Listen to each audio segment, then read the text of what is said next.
Mes parents étaient assis à l'extérieur de la salle d'audience, souriant comme s'ils venaient de gagner au loto. Mon père ne semblait même pas nerveux. Il avait l'air satisfait, comme si le résultat était déjà signé. Leur avocat se tenait à côté d'eux dans un costume sur mesure, chuchotant quelque chose à l'oreille de ma mère. Elle a ri doucement. Non pas parce que quelque chose était drôle, mais parce qu'il pensait que j'étais sur le point d'être effacé. J'ai continué à marcher. Je ne les ai pas foudroyés du regard. Je n'ai pas pleuré. Je ne leur ai pas donné la réaction qu'ils étaient venus récolter comme une preuve. À l'intérieur de mon dossier se trouvaient les seules choses en qui j'avais confiance, des chronologies, des captures d'écran et des copies de documents que j'avais extraits moi-même. Pas d'histoire, pas de sentiments, du papier. Le greffier a appelé le numéro de l'affaire, mon nom, leur nom, puis les mots qui me nouaient l'estomac chaque fois que je les entendais, requête en référé pour la garde et pension alimentaire. Ils ne me poursuivaient pas seulement pour de l'argent. Ils essayaient de m'étiqueter comme un danger, car s'ils pouvaient faire croire cela au tribunal, ils pouvaient tout prendre sans passer pour des voleurs. La salle d'audience sentait la vieille moquette et le désinfectant. Le juge était assis au-dessus de nous, l'expression illisible. Mes parents ont pris place comme s'ils étaient chez eux. Leur avocat se tenait là avec une confiance lisse, tenant déjà une pile de pièces. Le juge m'a regardé de haut. « Madame, avez-vous un avocat aujourd'hui ?»« Non, monsieur le président », ai-je dit d'un ton égal. Le sourire de ma mère s'élargit. Évidemment, car ils avaient passé des mois à s'assurer que je serais seul. Leur avocat a commencé immédiatement. Pas d'échauffement, pas d'hésitation. « Monsieur le président, cette affaire est urgente, dit-il. La partie défenderesse a détourné des biens familiaux, manipulé des dossiers et créé un environnement dangereux pour les enfants. » Dangereux? Ce mot, encore. Toujours le même mot quand quelqu'un veut la garde. Ma mère tamponnait ses yeux avec un mouchoir dont elle n'avait pas besoin. Mon père secouait lentement la tête comme s'il pleurait une fille qui avait changé. Leur avocat a brandi un document. « Nous avons des preuves, a-t-il dit. Des virements, des signatures, des preuves de tromperie. » Je n'ai pas bougé. J'ai regardé les yeux du juge suivre les papiers. J'ai regardé les doigts du greffier. J'ai observé la posture de l'huissier. Parce que si vous voulez survivre dans une salle d'audience, vous ne vous concentrez pas sur la personne qui essaie de vous détruire. Vous vous concentrez sur ce que la salle croit. L'avocat m'a pointé du doigt. Elle présente un calme apparent, a-t-il dit, mais c'est calculé. Elle est dangereuse d'une manière silencieuse. Mon cœur a battu fort, une seule fois. Non pas parce que j'avais peur de lui, mais parce que je reconnaissais la stratégie, peindre mon sang-froid comme une preuve de culpabilité. Puis il s'est tourné vers le juge et a prononcé la phrase que mes parents attendaient. « Nous demandons la garde d'urgence aujourd'hui, » a-t-il dit, ainsi qu'une ordonnance temporaire gelant ses comptes jusqu'à ce que le tribunal puisse sécuriser ce qu'elle a détourné. Les lèvres de ma mère se sont pincées comme si elle essayait de ne pas sourire. Le juge s'est légèrement reculé. « Je vais entendre les témoignages, » a-t-il dit. « Procédez. » Mon père s'est levé le premier, la main levée pour prêter serment, la voix ferme, les yeux durs. « Elle n'est plus celle qu'elle était, » a-t-il dit. « Elle ment. Elle cache des choses. Les enfants ont peur. » Ma mère hochait la tête comme si elle écoutait une tragédie. Puis ma mère s'est levée et la performance a commencé. Pleurs doux, voix tremblante. Pose soigneusement placée. « Nous avons essayé d'aider, » a-t-elle chuchoté. « Nous l'avons suppliée, mais elle est instable. » Instable. C'était là. Le mot destiné à faire sentir au juge qu'il serait responsable s'il n'agissait pas. Je suis resté immobile. Je les ai laissés parler. Parce que plus ils parlent, plus ils vous montrent ce qu'ils sont prêts à dire sous serment. Leur avocat faisait les 100 pas lentement, comme un homme déroulant une histoire qu'il savait percutante. Puis il s'est tourné et a souri au juge. « Monsieur le Président, » a-t-il dit, « nous avons une dernière pièce qui rendra tout cela simple. » Il a soulevé un autre document, plus épais, tamponné, à l'apparence officielle. « Ceci, » a-t-il dit, « prouve qu'elle a tout autorisé. » Mon estomac s'est glacé parce que je connaissais ce regard, cette certitude suffisante. Cela signifiait qu'ils étaient sur le point de déposer un papier qui, selon eux, allait m'anéantir. Le juge s'est penché en avant. « Approchez, » a-t-il dit. Leur avocat s'est avancé, l'a remis, et mes parents m'ont regardé comme s'ils regardaient une porte se fermer. Les yeux du juge ont parcouru la page. Il a fait une pause, puis il a levé les yeux vers moi. Madame, a-t-il dit lentement. Avez-vous signé ceci? J'ai ouvert la bouche et avant que je ne puisse parler, la porte de la salle d'audience s'est ouverte. Un clic net, un changement d'air. Tout le monde s'est retourné. Un homme en costume est entré, calme, déterminé, portant une mallette mince comme s'il avait sa place ici plus que quiconque. Le visage du juge a changé instantanément. Pas de confusion, mais de la reconnaissance. Et le sourire de mes parents a commencé à se fissurer lorsque l'homme a dit doucement. Monsieur le Président, je dois être entendu avant que vous ne statuiez, car ce dossier est lié à une enquête active impliquant. L'homme en costume ne s'est pas précipité. Il n'a pas regardé autour de lui comme s'il était perdu. Il a marché tout droit dans l'allée avec la confiance tranquille de quelqu'un qui avait déjà la permission d'être là.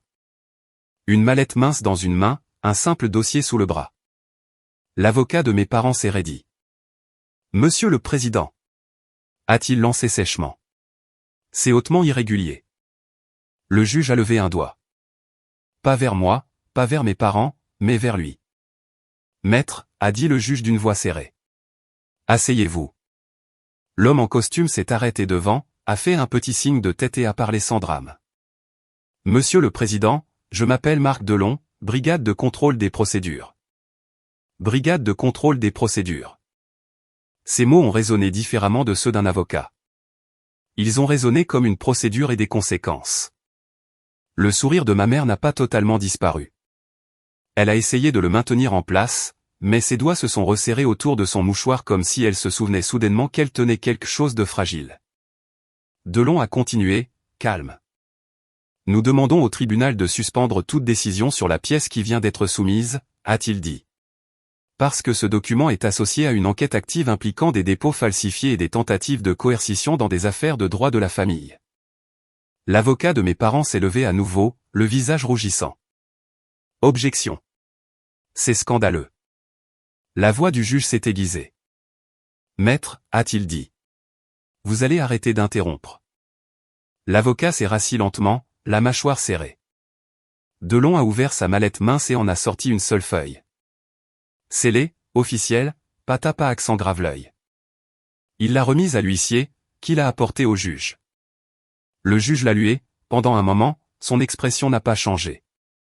Puis ses yeux sont revenus sur Delon. Vous dites que cette pièce est liée à une affaire de fraude? A demandé le juge. Oui, Monsieur le Président, a dit Delon. Et ce n'est pas la seule. Ma gorge s'est serrée. Je suis restée silencieuse, les mains jointes, laissant la salle faire ce qu'elle devait faire. Delon s'est tourné légèrement, s'adressant toujours au juge, mais laissant la salle d'audience entendre chaque mot. Au cours des 60 derniers jours, a-t-il dit, notre unité a signalé plusieurs requêtes d'urgence dans 2 départements qui contenaient les mêmes marqueurs structurels, un formatage notarial identique.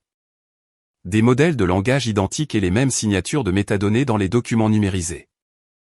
Métadonnées. Pas des sentiments, pas des opinions. Le genre de mot qui transforme une performance en preuve. L'avocat de mes parents a essayé de sourire comme si ce n'était rien. C'est une audience de garde, a-t-il dit légèrement. Nous sommes ici pour la sécurité des enfants. Delon ne l'a pas regardé. Il a gardé ses yeux sur le juge. Le dossier devant vous, a-t-il dit, comprend une page d'autorisation et des documents justificatifs qui correspondent à l'ensemble des marqueurs. Le regard du juge est retombé sur le papier que l'avocat de mes parents venait de présenter. Quel dossier, a demandé le juge. Le ton de Delon est resté calme, mais précis. La pièce étiquetée transfert autorisé et consentement, a-t-il dit. Celle que maître vient d'argumenter comme rendant tout cela simple. La respiration de ma mère a changé, plus rapide, plus petite. La posture de mon père s'est rigidifiée comme si son corps savait avant que son cerveau ne l'admette. Le juge regardait maintenant l'avocat de mes parents. Maître, a-t-il dit lentement. D'où provient ce document? De nos clients, a dit l'avocat immédiatement. Trop vite, trop lisse. Ils l'ont fourni. Delon lui a finalement jeté un coup d'œil. Et votre cabinet l'a scanné et soumis, a dit Delon. Le sourire de l'avocat s'est crispé. Nous avons soumis des pièces, a-t-il dit. Comme c'est la norme. Delon a hoché la tête une fois. Note de verrouillage? Ma poitrine s'est refroidie. Je ne savais pas qu'il pouvait y avoir une note de verrouillage au tribunal aussi. Le visage du juge s'est durci. Quelle note de verrouillage a-t-il exigé? Delon n'a pas élevé la voix. Monsieur le Président, je ne peux pas la lire à haute voix en audience publique, a-t-il dit. Mais vous pouvez y accéder sur votre terminal. Elle a été placée ce matin. Ce matin?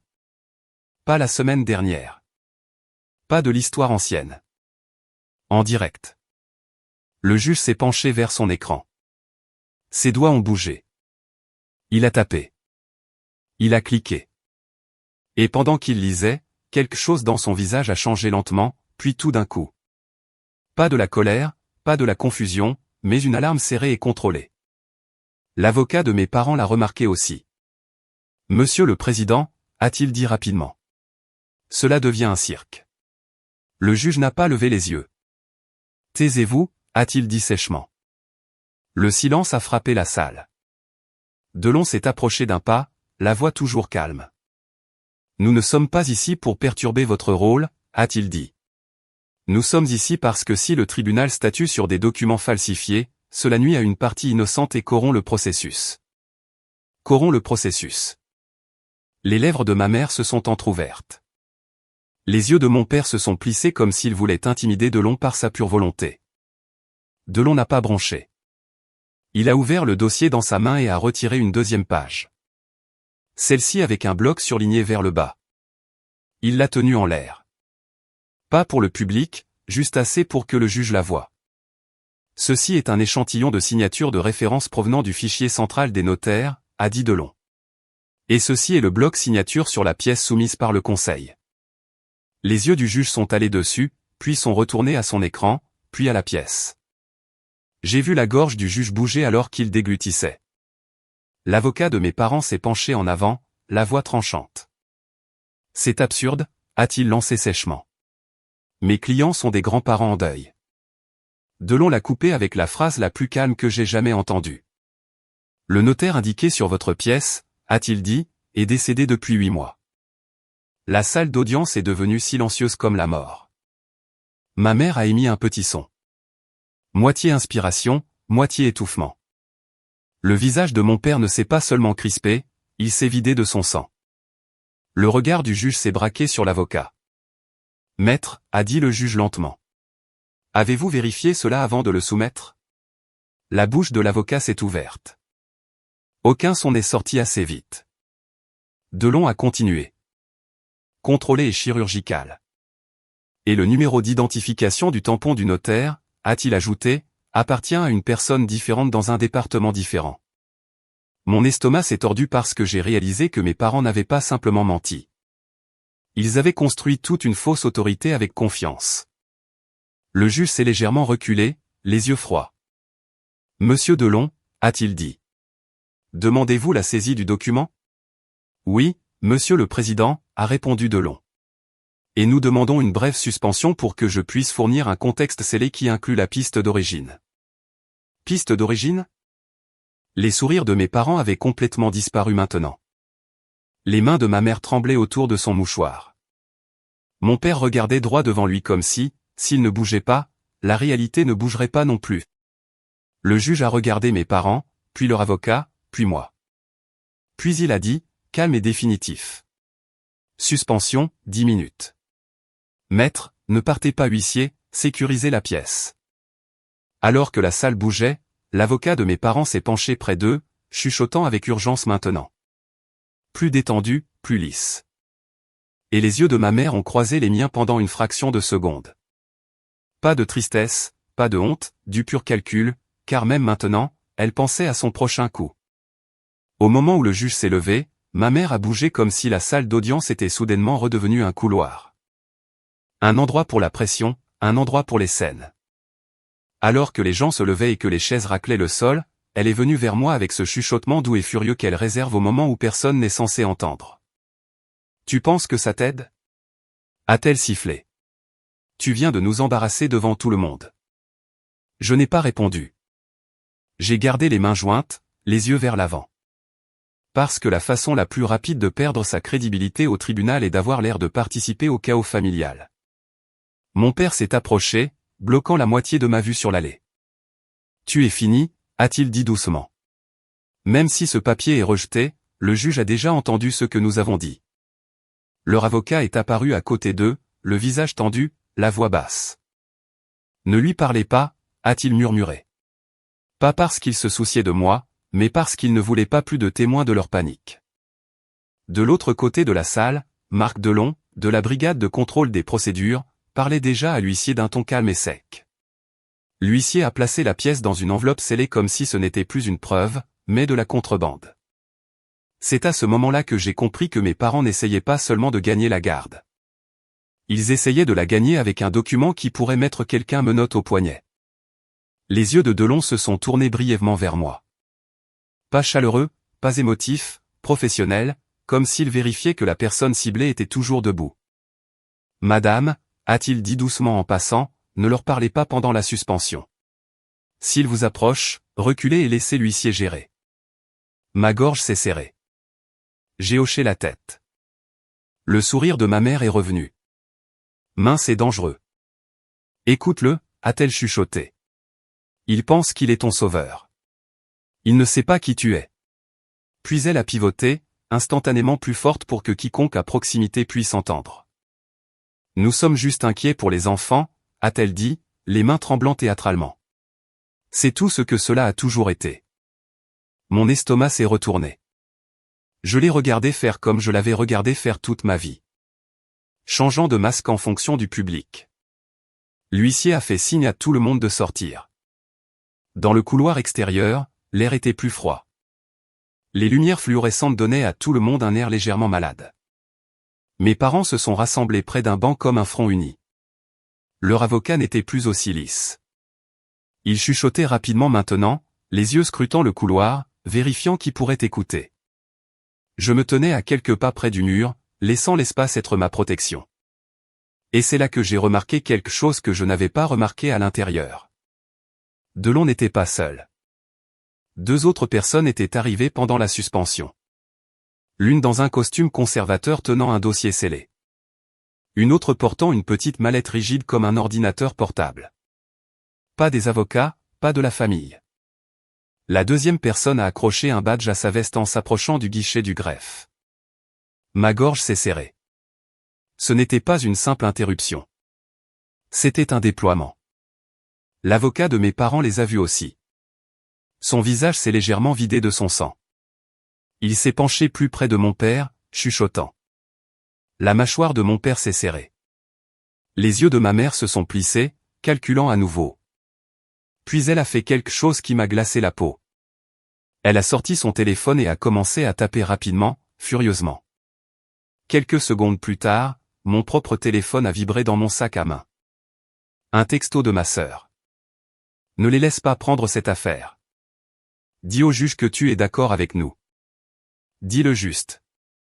Dis le juste. » C'était leur stratégie. Obtenir une phrase de ma part qu'ils pourraient présenter comme un consentement. Je n'ai pas répondu. Je ne l'ai même pas ouvert à nouveau parce que je savais ce qui se passerait si je le faisais. Ma mère s'est rapprochée, la voix basse. « Si tu coopères, » a-t-elle chuchoté, « nous pouvons garder cela discret. » Garder cela discret. La phrase que les familles utilisent quand elles veulent dire « laissez-nous gagner sans conséquence ».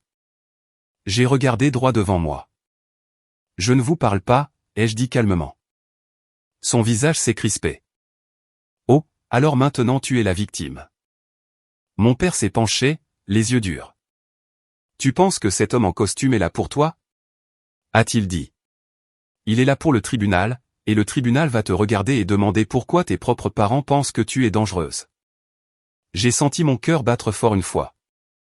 Parce que c'était le vrai piège. Même si le document falsifié était détruit, l'accusation avait déjà été lancée. Danger, instable, garde.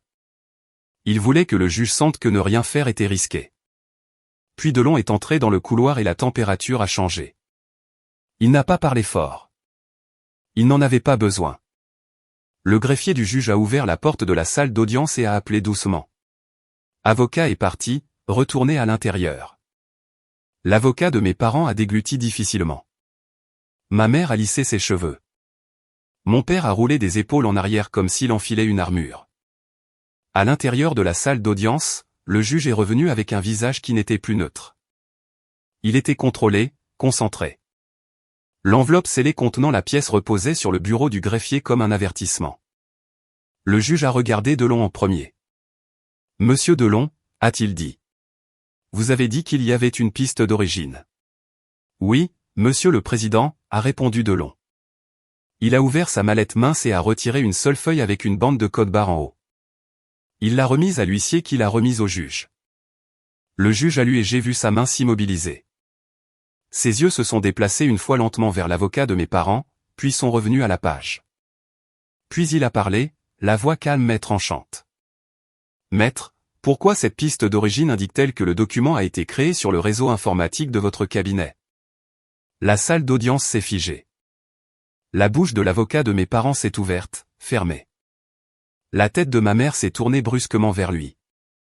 Les yeux de mon père se sont plissés comme s'il ne comprenait pas encore la question, mais qu'il comprenait la menace. Leur avocat a dégluti difficilement. « C'est... Monsieur le Président. C'est impossible. » « a-t-il dit trop rapidement. Le ton de Delon est resté calme. « Ce n'est pas impossible. Ici, a-t-il dit, les métadonnées indiquent que le fichier a été généré sur un appareil du bureau, exporté en PDF, puis scanné pour apparaître comme un original. Scanné pour apparaître comme un original. » Mon estomac s'est retourné. Ce n'était pas que mes parents avaient apporté un faux papier. C'était que quelqu'un de professionnel l'avait fabriqué. Le juge s'est penché en avant. « Maître, a-t-il dit lentement. Êtes-vous en train de me dire que vous avez soumis un document que vous n'avez pas vérifié portant le tampon d'un notaire décédé ?» Le visage de l'avocat a rougi. « On m'a fourni, a-t-il commencé. » Le juge l'a coupé. « Non. » Répondez à la question. La gorge de l'avocat a bougé. « Je n'ai pas personnellement vérifié le statut actuel du notaire, a-t-il admis. » Les yeux du juge se sont durcis. « Alors vous allez expliquer pourquoi ce dossier existe tout court, a-t-il dit. Parce qu'à l'heure actuelle, cela ressemble à une tentative de fraude au jugement. » Fraude au jugement ? Le visage de ma mère est devenu pâle. Pas d'une manière théâtrale, d'une manière réelle. Parce qu'elle a finalement entendu un juge prononcer le mot qui pourrait la ruiner. Delon s'est avancé d'un pas. « Et monsieur le président, a-t-il dit. Il y a un autre détail dont vous avez besoin avant d'aborder la garde. » Le juge l'a regardé. Continuez. Le regard de Delon est resté stable. « Cette requête n'a pas été déposée d'abord pour la garde, a-t-il dit. Elle a été déposée d'abord pour une pension alimentaire. » Mon cœur a battu fort. Les yeux du juge se sont plissés. Delon a continué. Précis. Le langage de garde d'urgence a été ajouté après que le projet initial a été rejeté par le système du greffe. Le visage du juge a changé. Une reconnaissance lente. Il a regardé à nouveau la requête, puis mes parents, et ma mère, pour la première fois de la journée, n'a même pas essayé de sourire. Parce que le juge venait de réaliser ce que j'avais réalisé il y a des mois. Ils n'essayaient pas de protéger les enfants. Ils essayaient de me geler et de tout prendre pendant que je ne pouvais pas bouger. La voix du juge a baissé. « Monsieur Delon, a-t-il dit, suggérez-vous que la demande de garde a été utilisée comme levier ?» « Oui, monsieur le président, » a dit Delon, sans hésiter. « Et je peux vous montrer l'historique des révisions. » Le juge a regardé l'avocat de mes parents comme s'il ne l'avait jamais vu auparavant. Puis il a dit doucement. « Maître, asseyez-vous. » Et le juge s'est tourné vers moi. « Madame, » a-t-il dit, « je vais vous poser une question, et j'ai besoin que vous répondiez calmement. » J'ai hoché la tête, la gorge serrée. Les yeux du juge ont retenu les miens. « Avez-vous jamais reçu la signification, a-t-il demandé, de la requête originale pour pension alimentaire avant que le langage de garde n'apparaisse ? » Mon estomac est tombé parce que je ne l'avais pas reçu. Et cela signifiait. J'ai regardé le juge et j'ai dit clairement. « Non, monsieur le président. » Le visage du juge est devenu dur et l'avocat de mes parents a chuchoté quelque chose dans sa barbe, presque comme une prière. Parce que maintenant, le tribunal ne décidait pas si j'étais un danger. Il décidait si mes parents et leur avocat avaient essayé de me tendre une embuscade avec un dossier fabriqué. Le juge n'a pas bougé tout de suite.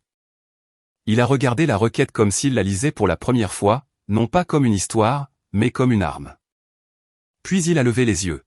« Monsieur Delon, a-t-il dit, apportez-moi l'historique des révisions. » Delon a remis un paquet scellé à l'huissier. L'huissier l'a apporté. Le juge l'a feuilleté lentement, les yeux scannant les horodatages et les modifications suivies. La salle d'audience était si calme que je pouvais entendre quelqu'un déglutir. Ma mère était assise parfaitement immobile, les mains jointes sur ses genoux comme une femme à l'église. Mais j'ai vu son genou rebondir sous la table, petit et rapide. Mon père regardait droit devant lui, la mâchoire serrée si fort que cela semblait douloureux. Leur avocat était assis raide, le visage figé, essayant d'avoir l'air ennuyé, mais ses doigts tapotaient le bord de son bloc-notes comme si son corps trahissait son calme. Le juge a finalement parlé. Cette requête a été rédigée comme une motion pour pension alimentaire, a-t-il dit, la voix basse. Elle a été rejetée pour des vices de forme. Puis elle a été redéposée avec un langage de garde d'urgence. Il a fait une pause, les yeux se levant vers mes parents. Et le langage de garde n'est pas soutenu par les pièces jointes originales. Les lèvres de ma mère se sont entr'ouvertes, leur avocat a bondi immédiatement. Monsieur le Président, a-t-il commencé. Les enfants. Le juge l'a coupé avec une phrase. Asseyez-vous. L'avocat s'est assis. Les yeux du juge sont devenus froids. Monsieur Delon, a-t-il dit. Quel est le statut de l'enquête que vous avez mentionné? La voix de Delon est restée calme. Active, a-t-il dit. Et en expansion. La gorge du juge a bougé alors qu'il déglutissait. En expansion comment, a-t-il demandé. Delon a ouvert son dossier et a retiré une page de plus. Celle-ci avec un en-tête en haut que le juge aride avant de lever les yeux brusquement. Delon ne l'a pas lu à haute voix. Il n'en avait pas besoin. Il l'a résumé avec précision. Nous avons relié ce dépôt à un groupe de dépôts similaires, a-t-il dit, utilisant le même formatage notarial, un langage similaire et les mêmes artefacts de numérisation. Artefacts de numérisation. Le visage de ma mère s'est crispé à cette phrase comme si elle ne la comprenait pas mais détestait qu'elle sonne technique et indéniable. Delon a continué. Et nous avons des raisons de croire qu'au moins un membre du personnel d'un cabinet privé a facilité la création et la soumission de ces documents. La salle d'audience est devenue immobile à nouveau. Le regard du juge s'est braqué sur l'avocat de mes parents.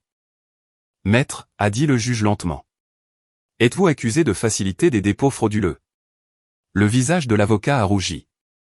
Non, monsieur le président, a-t-il dit trop vite. Absolument pas. Le ton de Delon est resté neutre. Nous ne portons pas d'accusation formelle en audience publique, a-t-il dit. Nous informons le tribunal que cette pièce spécifique a été signalée et sécurisée parce qu'elle correspond à l'ensemble des marqueurs. Le juge a regardé l'enveloppe scellée contenant la pièce. Puis il a regardé mes parents. Saviez-vous que le notaire indiqué était décédé, leur a-t-il demandé directement. La voix de ma mère est devenue mince. Non, a-t-elle dit. Mon père n'a pas répondu assez vite. Non, a-t-il dit un instant plus tard. Le juge a soutenu leur regard. Alors vous avez apporté un document dans ma salle d'audience, a-t-il dit, portant un tampon de notaire mort prétendant que votre fille a autorisé le transfert de ses biens. Et vous vous attendez à ce que je croie qu'il s'agit de la sécurité des enfants? Le visage de ma mère est devenu pâle. Leur avocat a essayé à nouveau. Monsieur le Président, indépendamment de la pièce, le témoignage. Les yeux du juge ont claqué. Un témoignage qui semble maintenant stratégiquement conçu pour obtenir une ordonnance d'urgence, a-t-il dit. Puis le juge s'est penché en avant et a dit quelque chose qui a fait arrêter mon cœur. Et avant que je ne statue sur quoi que ce soit, a-t-il ajouté, je dois aborder la signification. Signification? Mon estomac s'est serré. Le juge m'a regardé à nouveau. Madame, a-t-il dit, vous avez déclaré que vous n'aviez pas reçu l'acte de signification de la requête originale pour pension alimentaire avant que le langage de garde ne soit ajouté. Correct? Oui, ai-je dit. Il s'est tourné vers le greffier. Sortez l'acte de signification. Le greffier a tapé. Le juge a attendu, les yeux rivés sur l'écran, le visage se crispant. Puis il a levé les yeux et sa voix est tombée dans quelque chose de plus froid que tout ce que j'avais entendu ce matin. L'acte de signification, a-t-il dit lentement, montre que la remise a été effectuée à une adresse qui n'est pas la sienne. Ma gorge s'est asséchée. Pas la mienne, ce qui signifie que quelqu'un a déposé une fausse adresse. Ce qui signifie que quelqu'un s'est assuré que je ne recevrai pas la requête originale, pour que j'arrive au tribunal sans préparation. Les mains de ma mère se sont serrées. La mâchoire de mon père s'est serrée plus fort, le visage de leur avocat s'est vidé de son sang. Le juge a levé les yeux. Maître, a-t-il dit doucement. De qui est l'adresse indiquée ici? La bouche de l'avocat s'est ouverte. Aucun son n'est venu. Le juge n'a pas attendu. Il l'a lu lui-même. Et puis il a regardé directement mes parents. Parce que l'adresse indiquée n'était pas aléatoire. C'était leur adresse. La tête de ma mère a tressailli légèrement comme si elle avait été giflée. Les yeux de mon père se sont écarquillés. La voix du juge est restée calme, ce qui était pire que de crier. Donc, a-t-il dit. Le dossier du tribunal montre que vous avez prétendu lui signifier l'acte en faisant livrer la vie à votre propre domicile. Silence. Puis ma mère a recommencé à pleurer. De vraies larmes cette fois, ou assez proches. C'est une erreur, a-t-elle chuchoté. Ce doit être une erreur. Le juge n'a pas cligné des yeux. Les erreurs ne se répètent pas à travers plusieurs dépôts, a-t-il dit. Delon s'est avancé. Et monsieur le président, a-t-il ajouté, ce même modèle d'adresse apparaît dans le groupe des défendeurs ne recevant pas d'avis, puis étant étiqueté non coopératif lorsqu'ils ne répondent pas. Mon estomac s'est retourné. Donc, ce n'était pas juste mon cas. C'était une méthode, un modèle. L'avocat de mes parents s'est levé à nouveau, la voix tremblante maintenant. Monsieur le président, nous avons besoin de temps, a-t-il dit. Nous avons besoin de. Le juge a levé la main. Non, a-t-il dit. Ce dont vous avez besoin, c'est d'arrêter. Il s'est penché légèrement en avant. Voici ce qui va se passer, a-t-il dit. Je n'accorde pas la garde d'urgence. Je ne gèle pas les comptes. Et j'émets une ordonnance exigeant la divulgation immédiate de toutes les origines des documents et des communications liées à ce dossier. Le souffle de ma mère s'est coupé. Le visage de mon père est devenu rouge. Le juge n'avait pas fini. Et, a-t-il ajouté, les yeux comme de la glace. Je réfère cette affaire au procureur de la République pour examen d'une tentative d'escroquerie au jugement. Ma mère a émis un petit son, moitié sanglot, moitié panique. Leur avocat avait l'air d'être sur le point d'être malade. Puis le regard du juge s'est déplacé vers la porte et il a dit calmement. Huissier, faites-le entrer. Faites entrer qui? La porte s'est ouverte. Et un deuxième homme en costume est entré dans la salle d'audience. Plus âgé, plus lourd, badge accroché à sa ceinture. Les yeux scrutant la salle comme s'il comptait les sorties. Il ne ressemblait pas à un avocat. Il ressemblait aux forces de l'ordre. Mes parents se sont figés parce que cette fois, l'homme en costume n'était pas là pour être entendu. Il était là pour collecter. Le deuxième homme en costume n'a pas parlé au début. Il a marché directement vers le premier rang, s'est arrêté près de l'huissier et a montré au juge un justificatif d'identité si rapidement que je l'ai à peine vu. Juste assez pour que le juge hoche la tête une fois. Puis l'homme s'est retourné et a fait face à la salle. Ses yeux se sont posés sur mes parents, puis sur leur avocat, puis sur l'enveloppe scellée contenant la pièce. Il n'avait pas l'air en colère. Il avait l'air efficace. La voix du juge était calme, mais elle portait. Ce tribunal transmet cette affaire pour examen d'une tentative d'escroquerie au jugement, a-t-il dit. Monsieur Delon a fourni un lien préliminaire avec une enquête active. La bouche de ma mère s'est ouverte comme si elle voulait pleurer à nouveau. Rien n'est sorti. Mon père a essayé de reprendre le contrôle par le volume. C'est insensé. A-t-il lancé sèchement. Nous sommes venus ici pour nos petits-enfants. Le juge ne l'a même pas regardé. Il a regardé l'homme en costume. Procédez, a dit le juge. L'homme en costume a hoché la tête une fois. Monsieur et madame, a-t-il dit, ton neutre. Il vous est ordonné de ne pas détruire, supprimer ou altérer tout dossier lié à ce dépôt. Ma mère a cligné des yeux rapidement. Quel dossier? a-t-elle chuchoté. Email, SMS, brouillon, scan, n'importe quoi, a dit l'homme. Si vous le faites, vous pourriez être passible de pénalités supplémentaires. Pénalités supplémentaires? La salle semblait plus petite. L'avocat de mes parents s'est levé, la voix tendue. Monsieur le Président, c'est inapproprié pour une audience publique. Le juge l'a coupé. Maître, a-t-il dit, vous avez créé l'audience publique lorsque vous avez apporté une pièce d'un notaire mort dans ma salle d'audience. L'avocat s'est assis lentement, le visage pâle. Puis l'homme en costume a fait quelque chose qui a fait tomber mon estomac à nouveau. Il a sorti un document scellé avec un code-barre et l'a remis à l'huissier. L'huissier l'a remis au juge. Le juge l'a regardé rapidement, puis a levé les yeux vers l'avocat de mes parents, et c'est à ce moment-là que le juge est devenu pâle.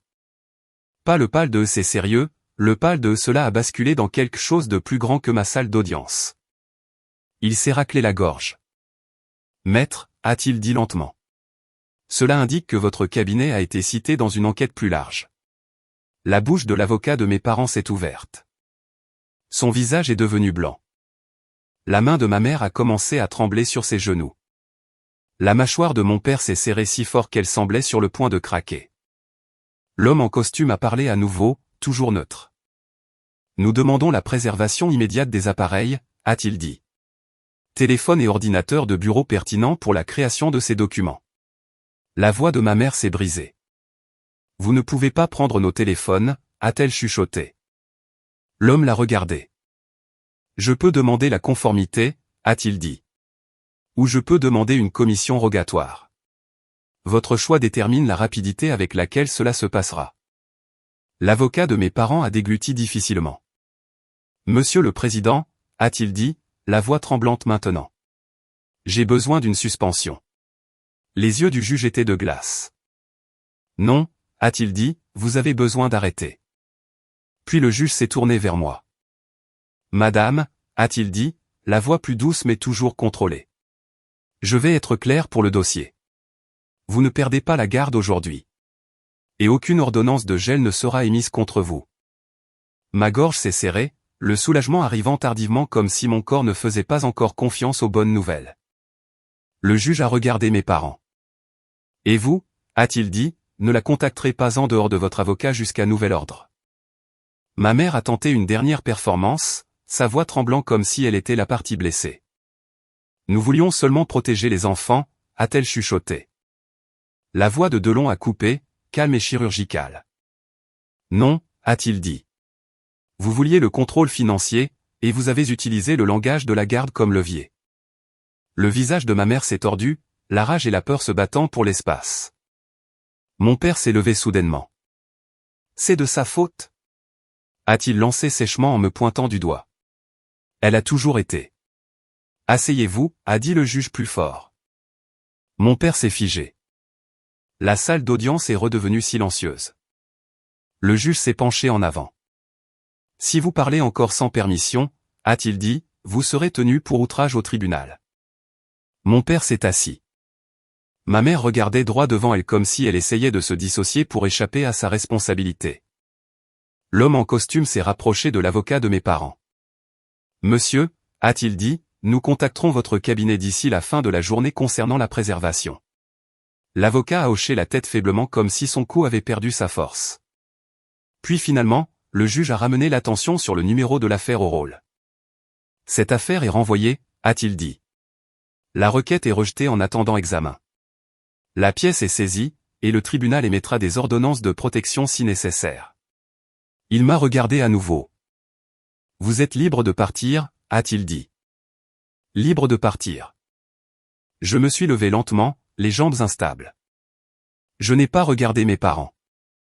Je ne leur ai pas donné la satisfaction de me regarder réagir. J'ai juste ramassé mon dossier.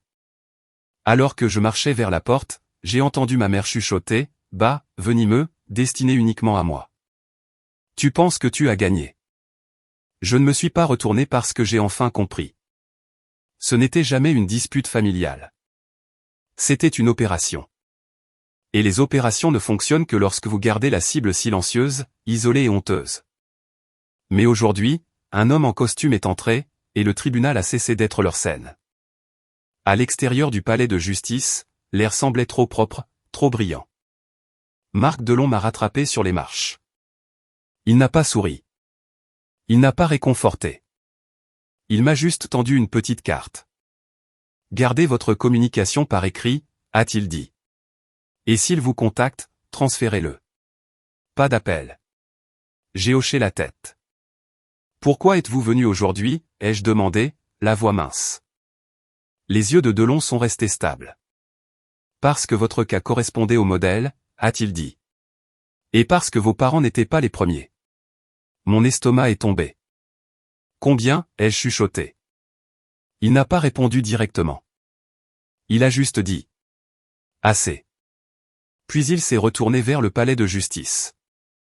Et alors que je me tenais là avec la carte dans ma main, j'ai réalisé que la partie la plus terrifiante n'était pas ce que mes parents avaient essayé de faire. C'était à quel point ils étaient à l'aise de le faire. Souriant à l'extérieur d'une salle d'audience, me disant fini jusqu'à ce que la porte s'ouvre. Jusqu'à ce qu'un homme en costume entre.